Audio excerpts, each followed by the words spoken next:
पर हमारा एक महायाजक है जो जीवित है, विश्वास योग्य है और हमारे साथ है। आमीन। हमारा महायाजक प्रभु यीशु मसीह जीवित है, विश्वास योग्य है और अपनी वाचा को, अपनी प्रतिज्ञाओं को पूरा करने में सक्षम है और वो आपकी हर परिस्थिति पर दृष्टि बनाए है। इसलिए आपको बहुत ज्यादा चिंता करने की आवश्यकता नहीं है, परंतु जैसे पास्टर नीरज भी बता रहे थे कि हमें अपनी चिंताओं को प्रभु के पास लेकर आना है। Right? So if you're suffering, if you feel any challenge, any issue, I have a message for you. मेरे पास आपके लिए वचन से एक संदेश है और वो आप पर भी लागू होगा और वो मेरे पर भी लागू होगा। वचन स्पष्ट है। यदि आप प्रकाशित वाक्य उसका 2 अध्याय और उसके 4 पद को खोलें, मैं आपको विश्वास दिलाता हूं कि परमेश्वर आपसे बात करेंगे। प्रकाशित वाक्य उसका 2 अध्याय और उसके 4 पद को आप में से जिस व्यक्ति को मिल जाए वो उसे पढ़े ऊंची आवाज में, परमेश्वर के वचन को महिमा दे। प्रकाशित वाक्य 2 अध्याय 4 पद। और मुझे तेरे विरुद्ध ये कहना है। देखिए, थोड़ा नेगेटिव शुरू होता है लेकिन वचन है, मुझे तेरे पक्ष में नहीं, हेलो, पक्ष में नहीं, मुझे तेरे विरुद्ध में ये कहना है। आगे, तूने अपना पहला सा प्रेम छोड़ दिया है। तूने अपना पहला सा प्रेम छोड़ दिया है। यहूदिया की कलीसिया को पत्रस के द्वारा, यूहन्ना के द्वारा लिखा हुआ पत्र, और यदि अगर ये वचन में लिखा है तो इसकी कोई गरिमा होगी, कोई महत्वपूर्ण बात होगी। परमेश्वर का वचन कहता है कि तूने पहला सा प्रेम छोड़ दिया है, अर्थात तुम्हारा जो पहला प्रेम था वो ठंडा हो गया है। और ये अच्छी बात नहीं है। This is not a good news. अच्छा, हमारा पहला प्रेम क्यों ठंडा हो जाता है? कारण क्या है? कारण अगर हम देखेंगे तो हम पाएंगे कि हमारी बहुत सी असफलताएं, हमारी चिंताएं, हमारी निराशाएं, हमारे जीवन की टूट फूट, यही चीजें हमें परेशान करती है। और क्या है? और तो ऐसा कुछ है नहीं। कोई तलवार लेके तो हमारे पीछे पड़ा नहीं। हमारे अपने जीवन की चिंताएं, अभिलाषाएं, बहुत सी ऐसी अभिलाषाएं जो पूरी नहीं हुई, या प्रभु का समय हमारा समय मैच नहीं करता। मैं आपको बताना चाहता हूं, जब मैं मत्ती की इंजील उसके 20 अध्याय उसके 34 पद को आज सुबह 6:30 बजे अध्ययन कर रहा था। मत्ती उसका 20 अध्याय उसके 34 पद में लिखा है, 2 अंधे जो यीशु मसीह के पास में आए और उन्होंने यीशु मसीह से विनती की कि हमें चंगाई दे। वचन में लिखा है कि यीशु ने उन पर तरस खाया और उनकी आंखों को खोल दिया और वो तुरंत देखने लगे। बात यहां खत्म हो जानी चाहिए कि भाई अंधे थे, देखने लगे, खत्म हो गई बात। लेकिन बात खत्म नहीं हुई, आगे पढ़े। क्या लिखा है? अंधे देखने लगे और दैट्स इंपॉर्टेंट। भाई अंधे थे, देखने लगे। इतने सालों से कभी देखा नहीं कुछ, पहली बार देख रहे हैं। अब जाएं, हम जाकर पहाड़ देखें, नदियां देखें, तालाब देखें, दुनिया देखें, घूमें, खाएं, एंजॉय करें। लेकिन उन्होंने क्या निर्णय लिया? उन्होंने आंखें पाने के बाद यह निर्णय नहीं लिया कि वो प्रभु से दूर चले जाएं, लेकिन उन्होंने यह निर्णय लिया कि वो प्रभु के पीछे चले। राइट? आज हमारे और आपकी जो सबसे बड़ी आवश्यकता वो यही है कि हमारे जीवन में चाहे परमेश्वर की भलाई हो, चाहे उथल पुथल हो, हमें प्रभु के पीछे चलना है। That's the biggest challenge. आज की तारीख में जो सबसे बड़ा चैलेंज है वो यही है। मैं फ्लाइट में यात्रा कर रहा था, मेरे पीछे 2 महिलाएं बात कर रही थी। एक लड़की थी, वो करीब 17 साल की थी, और एक अफ्रीकन लेडी थी, she was around 40 year old, 40-45। और जो 17 साल की लड़की थी वो अपना एक्सपीरियंस उस अफ्रीकन ब्लैक वुमेन को बता रही थी कि मैं एक मिशनरी हूं और मैं कंबोडिया जा चुकी हूँ, मैं श्रीलंका जा चुकी हूँ परमेश्वर की सेवा के लिए। मिशंस में मैंने कितनी ट्रैवल किया है, कहाँ कहाँ परमेश्वर मुझे लेकर गए, कहाँ कहाँ कितनी सताव हुए, दुख हुए, कितनी चिंताएं हुई। उसे बताया कि मैं उस देश में गई, उस देश का मुझे खाना अच्छा नहीं लगा, मैं वहाँ बीमार पड़ गई। और मैं उनकी सारी बातें बड़े ध्यान से सुन रहा हूँ क्योंकि मेरे काम की बातें हैं, परमेश्वर की सेवा से समझ। और 17 साल की एक लड़की अपने मिशन एक्सपीरियंस को शेयर कर रही है और वो बड़ी खुश है, और मैं उसकी सारी बातों को बड़े ध्यान से सुन रहा हूं। और अंततः मैंने उनकी तरफ पीछे मुड़कर देखा और उनसे कहा कि सिस्टर प्रेज द लॉर्ड, परमेश्वर आपको बहुत आशीष दे और आपके मार्गों को और चौड़ा करे और आप अगली बार हमारे भारत देश में भी परमेश्वर की सेवा करने के लिए आए। और मैं आपको विश्वास दिलाता हूं हम आपको अच्छा भोजन देंगे। We will give you best place to live and best food to eat। जब जहाज रुका हमने बाहर खड़े होकर और बात की, प्रार्थना की। चलते वक्त उस 17 साल की लड़की ने एक बात बोली कि पास्टर, मुझे बोली, the greatest joy in my life is to serve Jesus Christ and I want you to pray for me. आप सोचिए उसके दिमाग में बड़ी गाड़ियां, बड़े घर, बड़े एम्बिशंस, बड़ी सक्सेस नहीं है। वो क्या कह रही है कि पास्टर साहब प्रे फॉर मी, कि मेरा ये जो प्रेम है परमेश्वर के लिए, मेरा परमेश्वर के संग ये जो रिलेशन है ये स्ट्रांग हो और मैं बहुत लोगों को परमेश्वर का सुसमाचार सुना सकूं और प्रभु के निकट ला सकूं। That's the first love.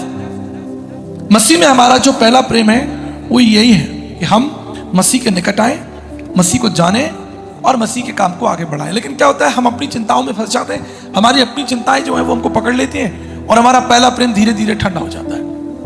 आप जानते हैं मैंने उस बच्ची को, उस जवान लड़की को यही कहा, मैंने कहा कीप इट अप, क्योंकि बहुत सी चुनौतियां आएंगी आपके जीवन में, बहुत सी निराशाएं आएंगी।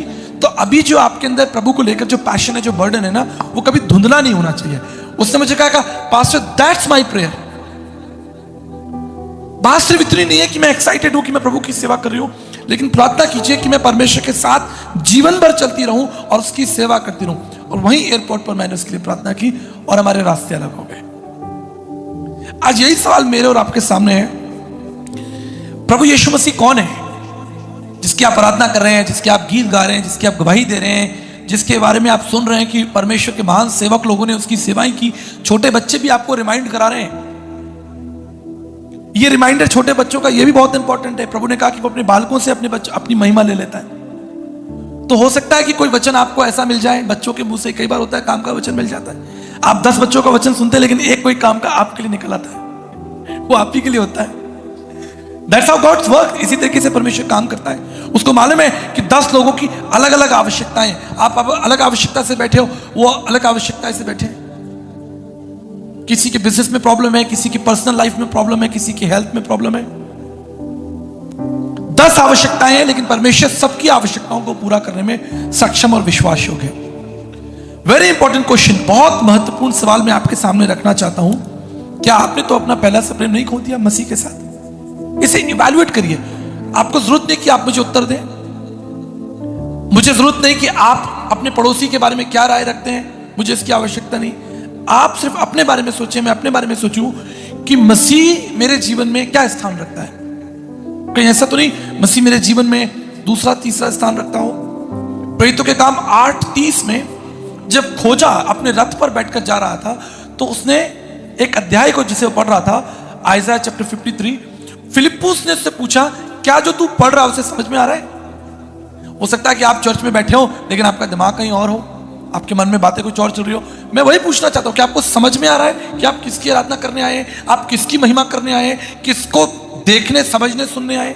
आप मुझे देखने समझने सुनने तो नहीं आए, क्योंकि मैं आपको परमेश्वर का वचन पढ़ा रहा हूं। कई बार आप यहाँ बैठते हैं, मैं यहाँ पर बैठता हूँ, हमारे दिमाग में हमारे मित्रों की सलाह चलती है, हमारे दिमाग में बहुत सारी बातें चलती रहती हैं। लेकिन मैं आपको पूछना चाहता हूँ, ये मेरे लिए भी लागू होगा कि आप जब इस स्थान पर बैठे हैं, do you understand Christ the way you must? सबसे बड़ी चुनौती है परमेश्वर का वचन, पवित्र शास्त्र बाइबल, यूहन्ना 1:51 और उत्पत्ति 28:12 में एक कॉम्बिनेशन है। वहां पर याकूब का स्वप्न है। तो याकूब ने क्या स्वप्न देखा कि एक सीढ़ी जो है वो पृथ्वी पर खड़ी है और उसका दूसरा सिरा कहां है?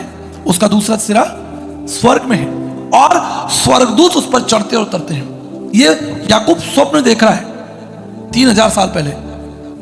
उस समय स्वप्न का अर्थ किसी को पता भी नहीं होगा, लिख दिया गया बाइबल में, लेकिन किसी को अर्थ नहीं पता कि ये क्या है और इसका मतलब क्या होगा, इसका अर्थ क्या होगा। लेकिन 3500 साल बाद फिर क्या हो जाता है? अगर आप यूहन्ना 1:51 पढ़ेंगे तो यीशु मसीह कहते हैं वो सीढ़ी मैं ही हूं जो स्वर्ग और पृथ्वी के बीच में खड़ी है। मेरी बात याद रखिएगा, आपकी आवश्यकताएं जो है वो पृथ्वी की आवश्यकताएं हैं। आपको पृथ्वी की चीजें तो चाहिए, लेकिन पृथ्वी की चीजें पूरी कहां से होंगी? पृथ्वी की चीजें होंगी स्वर्ग से पूरी। इसलिए प्रभु ने कहा स्वर्ग पर मनन करो। स्वर्गीय बातों पर मनन करो। अगर आप पृथ्वी की आवश्यकताओं को अपने जीवन में देखना चाहते हैं तो आपको पृथ्वी की तरफ नहीं देखना, आपको स्वर्ग की तरफ देखना है। तो वो चिंताएं आपके जीवन से चली जाएंगी, वो दुख आपके जीवन से धीरे धीरे हटेगा। आपको मालूम है गडरिये जो थे वो अंधकार में बैठे थे और एक बड़ी ज्योति चमक गई, अचानक हो गया। उन्हें नहीं मालूम था कि 1 घंटे बाद ऐसा हो जाएगा, आधे घंटे बाद ऐसा हो जाएगा। उन्हें क्या पता था? वो तो कल भी अंधकार में बैठे थे, आज भी अंधकार में बैठे हैं। उनको लग रहा कि पूरी रात अंधकार में ही तो बैठना है, जैसे कल बैठे थे। लेकिन वो दिन परमेश्वर ने गडरियों के लिए चुन लिया था, एक बड़ी ज्योति हो गई। That's why I want to remind you, आपने 6 महीने अंधकार में निकाल लिए, 3 साल अंधकार में निकाल लिए, आपको नहीं मालूम कि अगला क्षण जो है वो किसी भी वक्त आपके लिए एक नई रोशनी, एक नई ऊर्जा, एक नई शक्ति को ला सकता है। लेकिन आपको ध्यान देना पड़ेगा स्वर्गीय बातों पर। आप कहेंगे पास्टर साहब मेरी अपनी इतनी चिंताएं हैं, मेरी अपनी इतनी परेशानियां हैं, मेरी इतनी जरूरतें हैं, वो कैसे पूरी होंगी? मैं आपको फिर याद दिलाना चाहता हूं, मैं कोई जादूगर नहीं हूं, मैं परमेश्वर का दास हूं। और मैं परमेश्वर का दास होने के नाते परमेश्वर के सिद्धांतों को जानता हूं, क्योंकि पिछले 22 साल से मैं इस परमेश्वर की सेवा कर रहा हूं। आप परमेश्वर के वचन में मनन कीजिए, आप देखेंगे धीरे धीरे वो अंधकार दूर हो जाएगा।